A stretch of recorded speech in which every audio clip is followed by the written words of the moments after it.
Hello, good morning, নমস্কার বন্ধুরা, তোমরা সবাই কেমন আছো? আমি চলেছি আমার ডিউটির পথে। তো আমি ডিউটি যাওয়ার আগে একটা চা খেয়ে নিতে চাই। আমি এই সপ্তাহে আসি একটা চা খাওয়ার জন্য। এখানে অনেক ধরনের হার্বাল টি এখানে অ্যাভেলেবেল আছে, ashwagandha, green tea, different different types of varieties, অনেক ধরনের টি এখানে আছে। তো এখানে এসে আমি একটা চা খেয়ে তারপরে আমি ডিউটির উদ্দেশ্যে রওনা হব। তো একটা চা আমি খেয়ে নিচ্ছি। এখানে খুব সুন্দর চা বানায়, অনেক অনেক ধরনের ভ্যারাইটির চা আছে।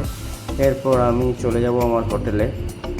এটা হচ্ছে কোরিয়ান চিলি চিকেন, খুবই টেস্টি। এই ডিশটা আমরা নতুন লঞ্চ করেছি আমাদের মেনুতে, অনেক অনেক সেল বেড়ে গেছে, এই ডিশটা অনেক অনেক সেল হচ্ছে।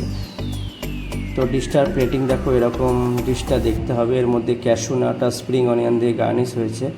আর আমরা এখানে আমাদের চিকেনগুলোকে গ্রিল করতে দিয়ে দিয়েছি ফায়ারে, গ্যাসের ফায়ারে চিকেনগুলো গ্রিল হচ্ছে, সুন্দর কুক হয়ে যাবে। তারপর আমরা কেটে কেটে এগুলো সার্ভিস করব।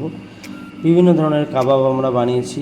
এখানে কাবাব রেডি হচ্ছে, চিকেন স্ট্রিপস, এগুলো চারকোল কয়লাতে হচ্ছে, চিকেন ড্রামস্টিক, খুবই সুস্বাদু আর টেস্টি হয়। চলো দেখা হচ্ছে পরের ভিডিওতে। Bye bye, thank you, tata.